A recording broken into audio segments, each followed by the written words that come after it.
नमस्कार दोस्तों, AB classes YouTube channel में आप सभी का स्वागत है। आज का सब्जेक्ट है रिन्यूएबल एनर्जी टेक्नोलॉजी और आज का जो सब्जेक्ट है रिन्यूएबल एनर्जी टेक्नोलॉजी, ये एक नया सब्जेक्ट है फिफ्थ सेमेस्टर के स्टूडेंटों के लिए और सिलेबस भी नया दिया गया है। तो सबसे पहले हमें ये देखना जरूरी है ये जो न्यू सिलेबस है उससे किस टाइप के क्वेश्चन बन सकते हैं और उन क्वेश्चंस में से कौन से ऐसे क्वेश्चंस हैं जो एग्जाम में पूछे जा सकते हैं। आपको सिर्फ वीडियो पूरा देखना है, जो मैं समझाऊंगा उसको ध्यान से सुनना है। तो चलते हैं, स्टार्ट करते हैं। तो अभी आप लोग जो भी मैं यहां पर बताने वाला हूं उसको ध्यान से सुनेंगे। इससे पहले जो मैंने वीडियो डाला था इंपॉर्टेंट क्वेश्चन का, एडवांस मैन्युफैक्चरिंग प्रोसेस का, उसमें मैंने कुछ गलती कर दी है। गलती तो नहीं कह सकते, फिर भी कुछ मुझसे छूट गया है। वह है फिफ्थ यूनिट के इंपॉर्टेंट क्वेश्चन बताना। उसमें मैंने क्या किया, जो फिफ्थ यूनिट बताई है उसमें मैंने फोर्थ यूनिट के क्वेश्चन कुछ ऐड कर दिए और गलती से यूनिट नंबर फिफ्थ लिख गया है। उसी कंफ्यूजन में जो वीडियो है उसमें फिफ्थ नंबर के चैप्टर के क्वेश्चन बताना मैं भूल गया। तो आप लोग याद रखें, जब भी आप फिफ्थ चैप्टर पढ़ें एडवांस मैन्युफैक्चरिंग प्रोसेस का, तो उसका जो स्पेशल टॉपिक है वह है, एक तो है एएसपीएम, स्पेशल पर्पज मशीन। तो इसको आप अच्छे से तैयार कर लें। इसके चाहे एडवांटेज हो, चाहे डिसएडवांटेज हो, चाहे कंपोनेंट हो, चाहे इसकी वर्किंग हो, इसके बारे में सब कुछ आप अच्छे से तैयार कर लें। दूसरा जो टॉपिक है वह है टोटल प्रोडक्टिविटी मेंटेनेंस, टीपीएम। क्या फुल फॉर्म होता है? Total productivity maintenance. इसके भी जो डिफरेंट टाइप्स की प्रोडक्टिविटी है या मेंटेनेंस की जो मेथड है, उन सबको आप अच्छे से तैयार कर लें, या जो भी सिलेबस के अनुसार इसके बारे में दिया गया उसको आप तैयार कर लें। तो ये दोनों टॉपिक आप, जो हमारा एडवांस मैन्युफैक्चरिंग प्रोसेस है, इसका यूनिट नंबर कौन सा है? फिफ्थ है। यूनिट नंबर फिफ्थ है, इसको आप तैयार कर लें। उम्मीद है आप समझ गए होंगे। अब हम लोग बात करेंगे आज के सब्जेक्ट की। पहला चैप्टर है पैटर्न। सभी को पता है सेम पैटर्न है कि हमारे टोटल क्वेश्चन 5 यूनिट से कितने पूछे आएंगे? 8। उसमें से हमें 5 क्वेश्चन क्या करने पड़ेंगे? अटेम्प्ट करने पड़ेंगे। और क्वेश्चन एबीसी करके पूछे जाएंगे, ये भी याद रखें। हो सकता है एबी करके पूछा जाए या एबीसी डी करके भी पूछे जा सकते हैं, क्योंकि हर एक क्वेश्चन में ऑप्शन होंगे। इसके अलावा जो प्रत्येक यूनिट है कितने नंबर की रहती है? 14 नंबर की रहती है। याद रखें, कितने नंबर की पूछी जाती है? 14 नंबर की पूछी जाती है। 14 नंबर में हम देखते हैं तो 2 नंबर हमारा जो ऑब्जेक्टिव क्वेश्चन पूछा जाता है उसमें चला जाता है। बकाया 12 नंबर की जो थ्योरी हमें लिखना पड़ती है, इस टाइप के क्वेश्चन पूछे जाते हैं। तो टोटल कितना होगा? 14 नंबर। यदि जो स्टूडेंट तैयारी करते हैं वह इस तरह तैयारी करें कि आपकी सॉलिड तैयारी हो। सॉलिड तैयारी के लिए सबसे पहले जो भी चैप्टर आप तैयार करें वह कंप्लीट करते हुए चलें, क्योंकि एक चैप्टर यदि आप अच्छे से तैयार कर लेते हैं तो आपके 14 नंबर कंप्लीट होते हैं। और पासिंग मार्क्स कितना है? टोटल 70 नंबर का आपका पेपर होना है और पास होने के लिए कितने चाहिए? सिर्फ 22 नंबर चाहिए। और एक चैप्टर कितने नंबर का है? 14 नंबर का। इस हिसाब से आपकी तैयारी बहुत अच्छी हो जाएगी। तो आप जो भी चैप्टर तैयार करेंगे वो पूरा करेंगे, एक भी क्वेश्चन उसकी नहीं छोड़ेंगे। लेकिन फिर भी कुछ इंपॉर्टेंट क्वेश्चन हमें पता चल जाए किस टाइप के क्वेश्चन पूछे जा सकते हैं, तो आपकी हेल्प हो जाएगी। ये जो क्वेश्चन यहाँ पर पहला लिखा हुआ है, जो भी हमारी रिन्यूएबल एनर्जी है, डिफरेंट टाइप्स के जो एनर्जी के सोर्सेस होते हैं कि एनर्जी कहाँ से हमें मिलती है, तो उन सोर्सेस के हमें नाम पता होना चाहिए। कई बार नॉर्मल 3 नंबर में इस तरह का क्वेश्चन पूछ लिया जाता है, जो पहला नंबर का आपका क्वेश्चन दिख रहा है। फिर हमारा जो इन्वायरमेंटल एस्पेक्ट्स होते हैं, मतलब जो एनर्जी हम लोग यूज करेंगे, खासकर रिन्यूएबल एनर्जी, उसके हमारे इन्वायरमेंट पे क्या इफेक्ट पड़ सकते हैं, तो उनको भी हमें समझाना आना चाहिए। तो उसके लिए क्वेश्चन नंबर 2 इस टाइप का बन सकता है। तीसरा क्वेश्चन देखें तो ये हमारा आईएमपी क्वेश्चंस में आ सकता है, इससे पूछा भी जा सकता है, वेरी वेरी आईएमपी में हम बोल सकते हैं। क्या लिखा है? जो हमारी रिन्यूएबल एनर्जी है, इसको स्केनेरियो इन इंडिया, मतलब इंडिया के अंदर जो हमारी रिन्यूएबल एनर्जी यूज हो रही है उसकी डिटेल्स हमें बताना है। और खासकर इंडिया में नहीं,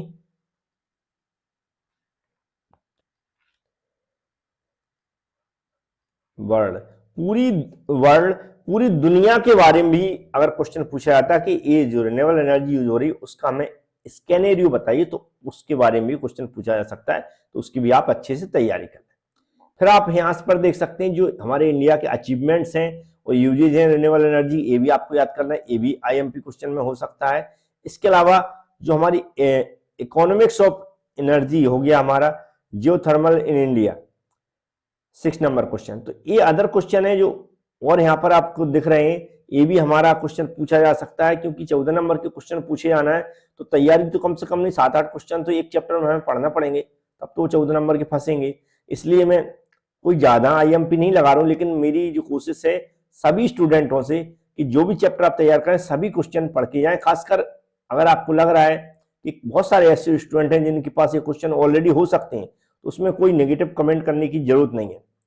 भाई जो भी क्वेश्चन मैंने लिए किसी ना किसी क्यूबी से होंगे, किसी ना किसी सॉल्ड पेपर से होंगे, या फिर किसी ना किसी बुक से होंगे, क्योंकि जो क्वेश्चन होते हैं सभी क्वेश्चन तो वही होंगे जो मैंने यहाँ पर लिए, वो दूसरी बुकों में होंगे, क्यूबी में होंगे, कहीं ना कहीं होंगे, तो वहां से भी आप नोट कर सकते हैं, उससे कोई प्रॉब्लम नहीं। लेकिन यहाँ पर थोड़ी जो हम आपसे बात करने की कोशिश करते हैं उससे आपको हो सकता है अच्छे से समझ में आ जाए, आपको कॉन्फिडेंस बढ़ जाए, बस इतना ही अंतर है। बकाया सभी कहीं ना कहीं से पढ़ते हैं और हम भी कहीं ना कहीं से आपको पढ़ाते हैं। तो उम्मीद है जहां से भी मटेरियल हमें मिलता है मैं आपको प्रोवाइड कराने की कोशिश करता हूं, वो भी दोनों भाषाओं में, हिंदी और इंग्लिश में। तो यहाँ पर आप देख रहे हैं ये जो क्वेश्चन मैंने प्रोवाइड किए यहाँ पर तो बहुत ही सिंपल क्वेश्चन है। ये तो मैंने दोनों में वेरी वेरी आईएमपी इसलिए लिख दिया है, इनके पूछने की संभावना थोड़ी सी ज्यादा लग रही है मुझे। इसके अलावा जैसे मैंने कहा 2 नंबर का क्वेश्चन भी पूछा जा सकता है, ये भी हम आईएमपी में कह सकते हैं। और जो हमारा इकोनॉमिक्स है ऑफ रिन्यूएबल एनर्जी है, और हमारे का name different field of geothermal energy in India, ये भी 6 नंबर का भी क्वेश्चन पूछा जा सकता है, ऐसा नहीं कि ये नहीं पूछा जा सकता है। इसके अलावा भी 1-2 क्वेश्चन और है, उनको भी मैं दिखाता हूं।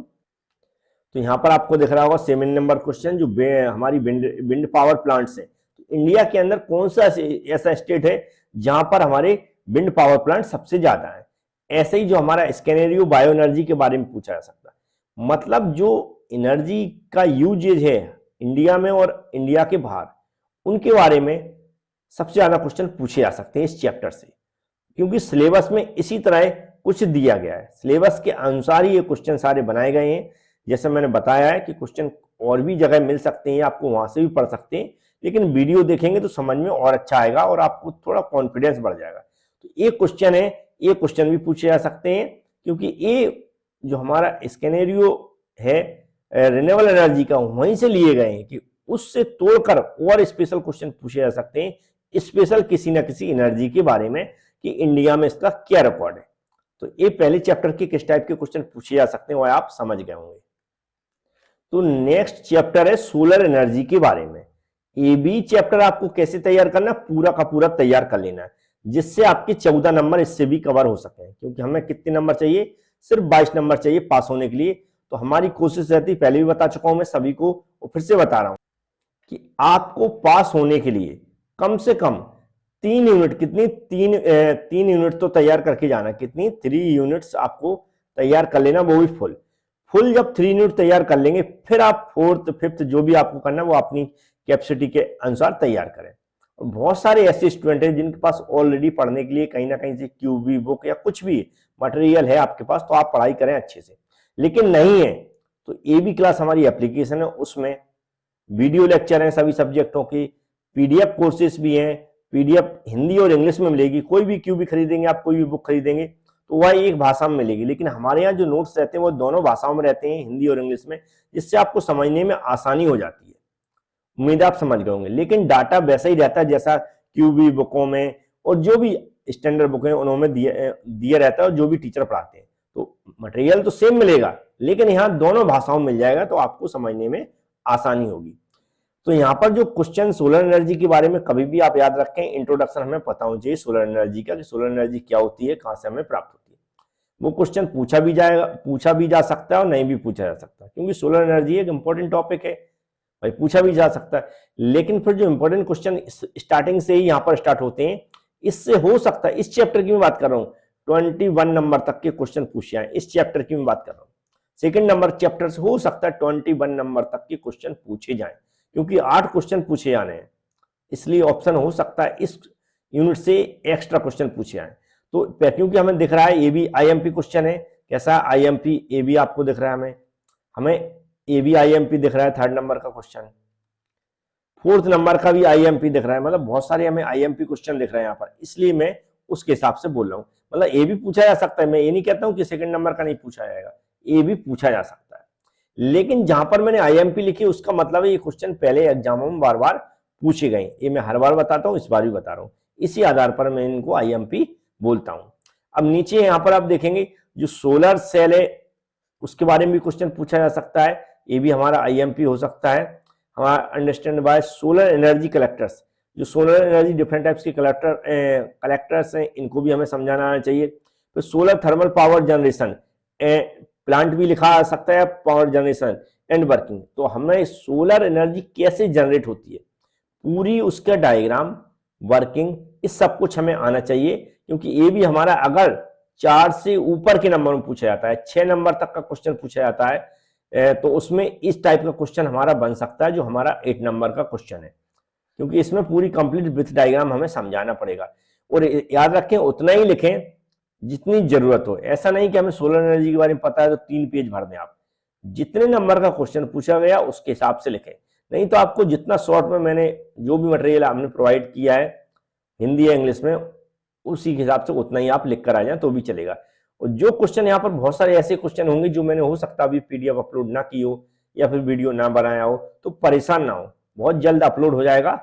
आप लोग ने बार बार बोल रहे थे कि सर इंपॉर्टेंट क्वेश्चन डाल दो, तो उसके हिसाब से मैं डाल रहा हूँ। इंपॉर्टेंट क्वेश्चन मैं इनको नहीं बोलता हूँ, मेरा तो यहाँ पर कहने का मतलब है ये वो क्वेश्चन है कि इस तरह के क्वेश्चन आपके न्यू सिलेबस से बन सकते हैं, या ये इसमें से कुछ क्वेश्चन ऐसे हैं जो पिछले एग्जामों में किसी ना किसी में सिलेबस में ये टॉपिक रहे होंगे, तो उन पर सबसे ज्यादा क्वेश्चन पूछे गए होंगे, जहां मैं आईएमपी ऑलरेडी लिख देता हूं। तो ये 5 से 6 नंबर का क्वेश्चन पूछा जा सकता है 8 नंबर का।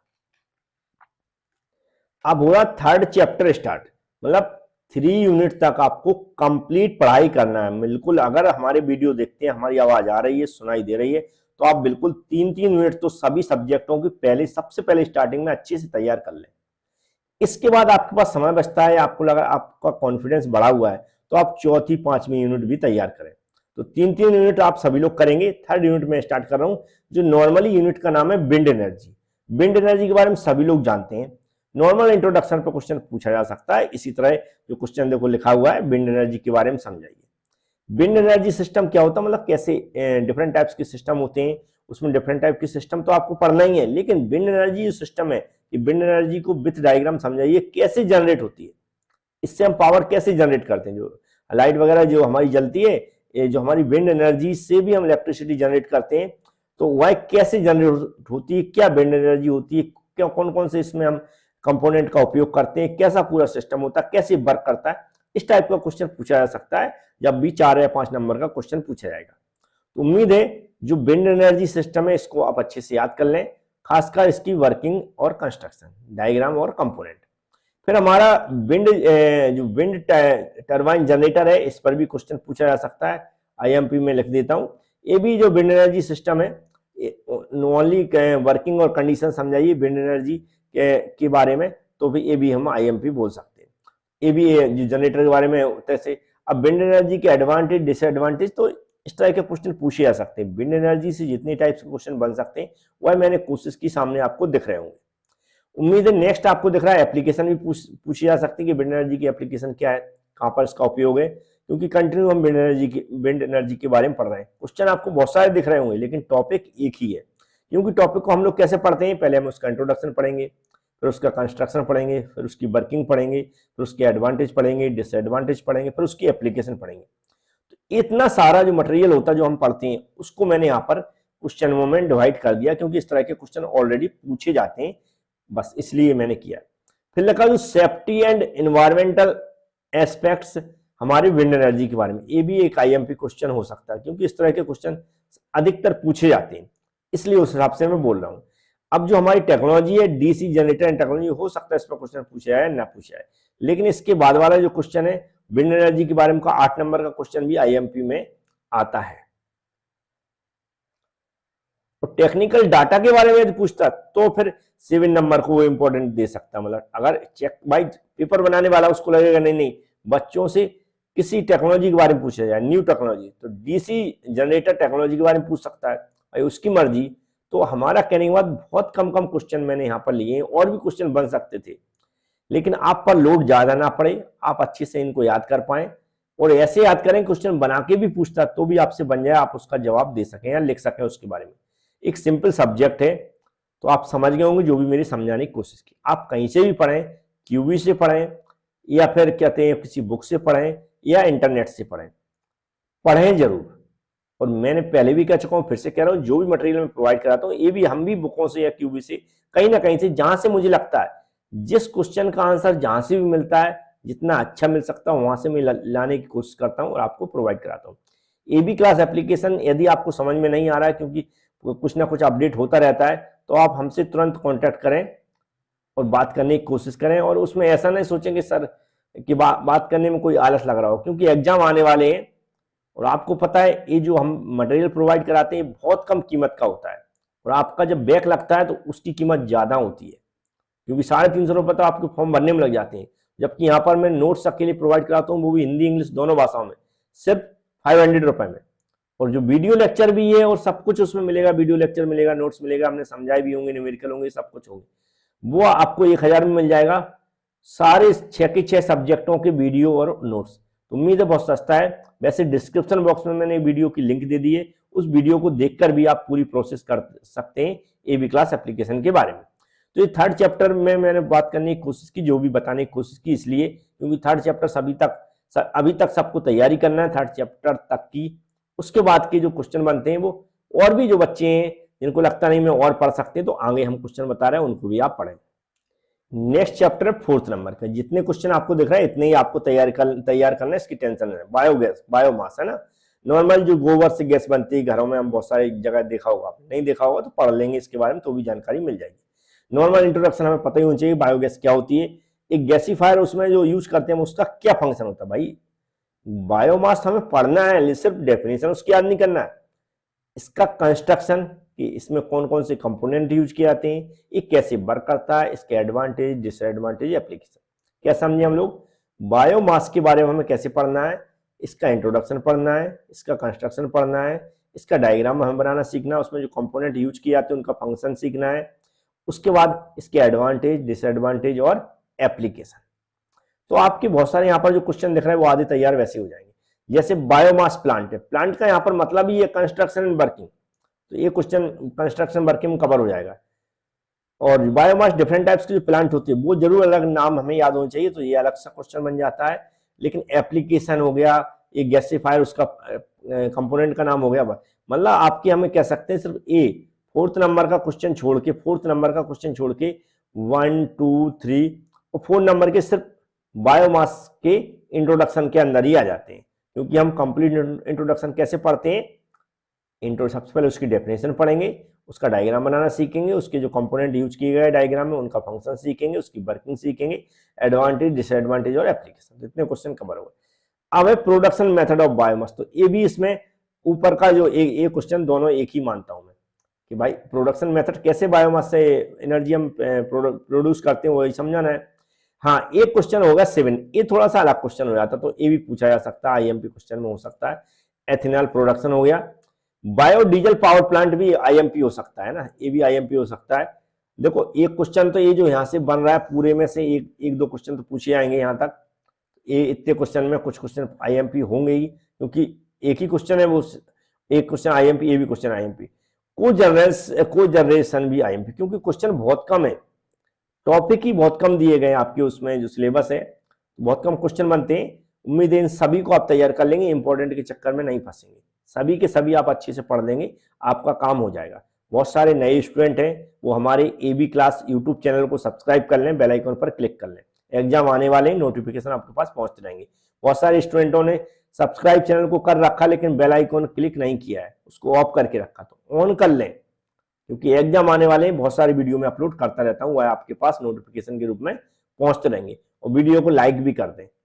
अब चलते हैं लास्ट चैप्टर की बात करेंगे। तो नेक्स्ट चैप्टर है टाइडल एनर्जी के बारे में, 5th नंबर का चैप्टर, लास्ट चैप्टर है। नॉर्मली जैसे मैंने बताया था, फिर से बताऊं, टाइडल एनर्जी का इंट्रोडक्शन समझना हमें, उसका कंस्ट्रक्शन, वर्किंग, कंपोनेंट और एडवांटेज, डिसएडवांटेज और एप्लीकेशन समझना है, इतना याद रखें, इतना तो मुझे समझना ही है। तो तो यहाँ तक आपके यहाँ फर्स्ट क्वेश्चन कवर हो जाएगा, सेकंड क्वेश्चन कवर हो जाएगा, थर्ड क्वेश्चन भी कवर हो जाएगा। फिर आता हमारा नेक्स्ट क्वेश्चन वेव एनर्जी। इस पे क्वेश्चन पूछने की कम संभावना है क्योंकि आगे क्वेश्चन वेरी वेरी इंपॉर्टेंट दिया। 5th नंबर का क्वेश्चन है, 6 नंबर का और 7 नंबर का क्वेश्चन, ये वेरी वेरी आईएमपी में आती है। किसमें आती है? आईएमपी में बोल सकते हैं, वेरी वेरी। अब तीनों में से कोई एक क्वेश्चन तो पूछा जाएगा, मैं तीनों को तो नहीं पूछे जाएंगे लेकिन एक क्वेश्चन पूछा जा सकता है जिसमें working with diagram open ओटीईसी cycle के बारे में पूछा जा सकता है, या फिर जो हमारी सॉरी ओपन और क्लोज है, यहाँ पर लिखना मैं भूल गया, चलो यहाँ पर लिख देता हूं मैं, दोनों में गलती हो गई। यहाँ पर लिखें, यहाँ पर क्या लिखूंगा हम? Close, open and close OTEC. OTC का फुल फॉर्म क्या होता है? यहाँ पर लिखा है ocean thermal energy conversion. Ocean thermal energy conversion इसका फुल फॉर्म होता है। तो इसलिए हमने क्या लिखा, पहले या तो ओपन के बारे में पूछा जाएगा या फिर क्लोज ओटीईसी के बारे में पूछा जाएगा, या फिर इन दोनों में डिफरेंस भी पूछा जा सकता है। तो ये तीनों जो टॉपिक हैं वो हम कह सकते हैं जो हमारी ओपन और क्लोज टाइप की जो ओटीईसी साइकिल है, ocean thermal energy conversion cycle है, वो विथ डायग्राम हमें एक्सप्लेन करना याद रखें। इसमें एक डायग्राम रहता है, उस डायग्राम को भी समझना पड़ेगा मुझे। हो सकता है अभी मैंने वीडियो न डाला हो तो इस पर डाल दूंगा, उसकी टेंशन न लें आप। तो इसको आप अच्छे समझें क्योंकि इस पर क्वेश्चन पूछने की संभावना मैक्सिमम मतलब ज्यादा से ज्यादा है। तो इसको भी आप समझ गए होंगे कौन से क्वेश्चन पूछे आ सकते हैं। नेक्स्ट देखें तो फ्यूल सेल हाइब्रिड सिस्टम, या hybrid system IMP very very IMP question में आ सकता है। इस पे सबसे ज्यादा क्वेश्चन पूछने की संभावना है। फ्यूल सेल पर भी पूछा जा सकता है, मैं ये नहीं कह सकता स्मॉल हाइड्रो जियोथर्मल एनर्जी, इस पे कम संभावना है, लेकिन इन दोनों पे संभावना ज्यादा है।